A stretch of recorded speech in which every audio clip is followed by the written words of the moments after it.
Hello दोस्तों, कैसे हैं आप सभी लोग। उम्मीद करते हैं कि आप सभी लोग अच्छे होंगे। बोर्ड की परीक्षाएं आ चुकी है और तैयारी को एक देना है नया सबूत। तो हम लोग आज करने वाले हैं फास्ट रिवीजन यूपी बोर्ड 2023 की क्लास 10 के वही इंपॉर्टेंट क्वेश्चंस और कॉन्सेप्ट के बारे में, क्योंकि एग्जाम आ गई है और हमें कॉन्सेप्ट सारे पते होने चाहिए, सारे फार्मूले पते होने चाहिए। तो आज हम जो देखने वाले हैं वो हमारा चैप्टर है पृष्ठीय क्षेत्रफल और आयतन, जिसको इंग्लिश में बोलते हैं सरफेस एरिया एंड वॉल्यूम्स। जी हाँ, ये जो चैप्टर है बेस्ड ऑन फार्मूलाज है। अगर आपको फार्मूला लर्न है तो एक भी क्वेश्चन आपका छूटेगा नहीं, और अगर फार्मूला नहीं याद है तो क्वेश्चन धरा का धरा रह जाएगा। जी हाँ, तो इसीलिए पहले हम करेंगे फार्मूलाज का फास्ट रिवीजन, फिर उसके बाद हम लगाएंगे कुछ इंपॉर्टेंट सेलेक्टेड क्वेश्चन जो एग्जाम में आ सकती हैं।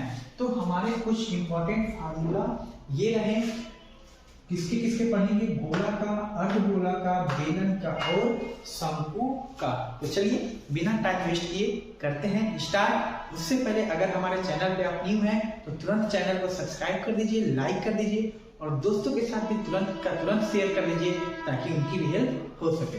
तो हमारी जो पहला है गोला, गोला का आयतन होता है 4/3 पाई आर क्यूब, जहाँ पे पाई का मान होता है 22/7 और आर का मतलब होता है त्रिज्या। अब हम चलते हैं गोला का क्षेत्रफल। तो जो गोला का क्षेत्रफल का सूत्र होता है 4 पाई आर स्क्वायर। हर जगह पाई का मान 22/7 लिख सकते हैं या 3.14 लिख सकते हैं, और आर मतलब हमारी होती है त्रिज्या। अब आते हैं अर्धगोला। अर्धगोला का जो आयतन होता है, वॉल्यूम होता है, इसका देखिए 4/3 है, तो ये गोला था, अर्धगोला हो गया तो 4/3 का आधा हमारा हो जाएगा 2/3 पाई आर क्यूब। अर्धगोला का वक्र पृष्ठ का क्षेत्रफल हमारा हो जाता है, तो वक्र पृष्ठ का इसका क्षेत्रफल का सूत्र हो जाता है 2 पाई आर स्क्वायर, और संपूर्ण पृष्ठ का क्षेत्रफल का सूत्र हो जाता है 3 पाई आर स्क्वायर। तो ये हो गया हमारा गोला के बारे में, अर्धगोला के बारे में। अब आते हैं बेलन। तो बेलन का आयतन जो हमारा होता है पाई आर स्क्वायर एच, जहाँ पाई का मान 22/7, आर का मान त्रिज्या और एच हमारी ऊंचाई होती है जो आपको दी गई रहती है। वक्र पृष्ठ का क्षेत्रफल का हमारा सूत्र होता है 2 पाई आर एच, जहाँ पे पाई का मान 22/7, आर का मान त्रिज्या और एच हमारी ऊंचाई। संपूर्ण पृष्ठ का क्षेत्रफल का सूत्र होता है 2 पाई आर ब्रैकेट में एच प्लस आर। ये हमारी हो गई संपूर्ण पृष्ठ के क्षेत्रफल के बारे में। अब आते हैं शंकु। शंकु की एक तिर्यक ऊंचाई होती है जिसे हम लोग यल से दिखाते हैं। तिर्यक ऊंचाई यल बराबर हमारा होता है अंडर रूट में h square plus r square. जो तिर्यक ऊंचाई होती है शंकु की वो होती है अंडर रूट में h square plus r square. H मतलब ऊंचाई और आर मतलब त्रिज्या। लेकिन तिर्यक ऊंचाई क्या है, जैसे मैं यहाँ पे आपको शंकु बना दूं, ये रहा हमारा शंकु, तो ये हमारी कहलाती है तिर्यक ऊंचाई जिसको यल बोलते हैं, और यहाँ से अगर डॉट डॉट कर दूं तो ये हमारी ऊंचाई कहलाती है जिसे एच बोलते हैं। यही होती है तिर्यक ऊंचाई और ऊंचाई में अंतर। अब आ जाएंगे हम आयतन। शंकु का जो आयतन होता है, हमारा बेलन का आयतन पाई आर स्क्वायर एच होता है, तो शंकु का आयतन 1/3 पाई आर स्क्वायर एच। ठीक, अब आइए शंकु के वक्र पृष्ठ का क्षेत्रफल। बेलन का वक्र पृष्ठ का क्षेत्रफल 2 पाई आर एच होता है, तो शंकु के वक्र पृष्ठ का क्षेत्रफल पाई आर यल होता है, जहां यल हमारी तिर्यक ऊंचाई है। तो अब नेक्स्ट हमारा लास्ट संपूर्ण पृष्ठ का क्षेत्रफल। तो बेलन का संपूर्ण पृष्ठ का क्षेत्रफल 2 pi R into H plus R होता है, तो बेलन का संपूर्ण पृष्ठ का क्षेत्रफल होता है हमारा पाई आर और ब्रैकेट में यल प्लस आर। तो देख सकते हैं आप कितने आसानी से ये हमारे कुछ फार्मूले हैं, बस कुछ फार्मूले हैं। अगर आपको अभी भी नहीं समझ में आया तो 2-3 बार वीडियो को देख लीजिए, आपको एकदम याद हो जाएगा। कि हमारी शुभकामनाएं हैं आपके साथ। तो ये रहे कुछ इंपॉर्टेंट फार्मूला जो आपके एग्जाम में आने ही आने हैं, इसे प्लीज लर्न कर लीजिए। आपको एमसीक्यू में भी आ सकता है, और प्लीज चैनल को जरूर सब्सक्राइब करिएगा और दोस्तों के साथ तो जरूर से जरूर शेयर करिएगा। अब चलिए कर लेते हैं कुछ इंपॉर्टेंट क्वेश्चन। तो आइए दोस्तों कुछ इंपॉर्टेंट क्वेश्चंस को देख लेते हैं जो बोर्ड के एग्जाम में पूछी जा चुकी हैं, और वो हमारे क्वेश्चन रहे ये। यदि एक गोले के वक्र पृष्ठ की माप इतना सेंटीमीटर हो तो गोले का आयतन ज्ञात करें। हमारा दे दिया एक गोला है जिसका वक्र पृष्ठ की माप दे दिया है 36 पाई सेंटीमीटर स्क्वायर। तो गोले का आयतन पूछ रहा है, तो हम पूछ रहा है गोले का आयतन। तो गोले का आयतन का सूत्र अभी हमने आपको बताया क्या होता है हमारे गोले का आयतन का सूत्र 4/3 पाई r क्यूब। ये हमारा गोले का आयतन का सूत्र होता है। तो हमें क्या चाहिए, r चाहिए, त्रिज्या चाहिए, जो कि इसमें कहीं त्रिज्या नहीं दिया हुआ है, लेकिन एक चीज दिया हुआ है हमारा वक्र पृष्ठ की माप। यहाँ से हम त्रिज्या निकाल लेंगे। बस यही आपको थोड़ी सी दिमाग लगानी है। कितने लड़कों को यही समझ में आता कि प्रश्न पूछ क्या रहा है, कैसे हल किया जाए। तो ध्यान से समझिएगा, मैंने क्या कहा, गोले का आयतन पूछ रहा है तो गोले के आयतन का सूत्र लिख लिया। अब सूत्र में हमको केवल r चाहिए, क्योंकि पाई का मान तो 22/7 होता है और ये 4/3 पहले ही दिया है, तो r त्रिज्या का मान हमें चाहिए। अब त्रिज्या का मान कहाँ से निकालेंगे, यहाँ से। वक्र पृष्ठ की माप दे रखा है, तो गोले का वक्र पृष्ठ का सूत्र होता है हमारा 4 पाई r² बराबर यहाँ पे दे रखा है 36 पाई।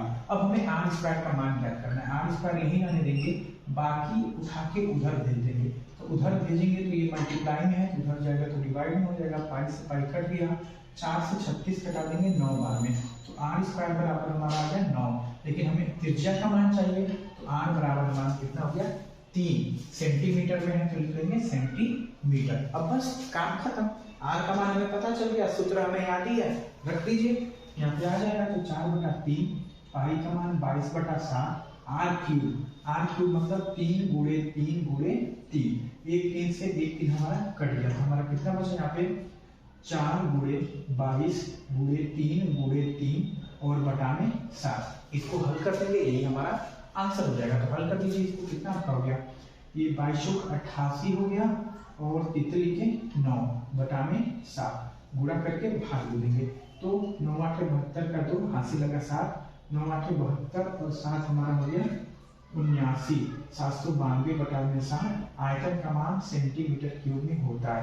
अब डिवाइड कर लीजिएगा, मैं डिवाइड नहीं कर रहा हूँ क्योंकि वीडियो ज्यादा लंबी होने लगेगी। तो हमारा कितना हो गया, 9×8 का 2 हासिल लगा 7, 9×8 और 7 79, 792/7। आयतन का मात्रक सेंटीमीटर क्यूब होता है। अगर सेंटीमीटर में दिया तो सेंटीमीटर क्यूब, मीटर में दिया तो मीटर में क्यूब, ऐसे लिख लेंगे। ये हो गया हमारा आंसर। नेक्स्ट क्वेश्चन, एक लंब वृत्तीय बेलन के आधार का क्षेत्रफल इतना है, उसके आधार का व्यास होगा। यहाँ पे कुछ अजीब वर्ड यूज किया है, आधार का क्षेत्रफल, और पूछा क्या है, आधार का व्यास। अब पूरा एक लंब वृत्तीय बेलन है, कुछ नहीं, क्वेश्चन एकदम लीजिए। देखिए पहले एक बेलन बना लेते हैं, ये हमारा रहा बेलन। अब हमारा बोल दिया बेलन के आधार का क्षेत्रफल। ये देखिए जो बेलन का ये आधार है ना, ये किस शेप का है, ये जो हमारा शेप है वृत्त, ठीक है।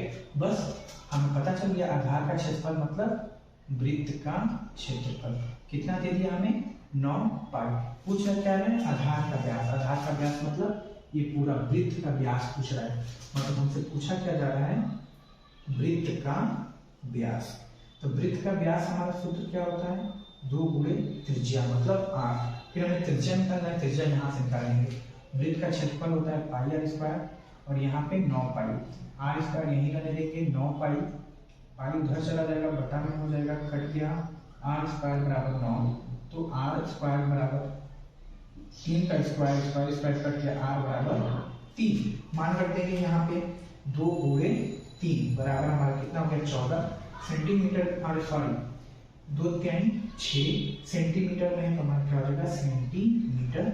ये हो गया हमारा आंसर वृत्त के व्यास का, मतलब उसके आधार के व्यास का। उम्मीद करते हैं आपको समझ में आई होगी।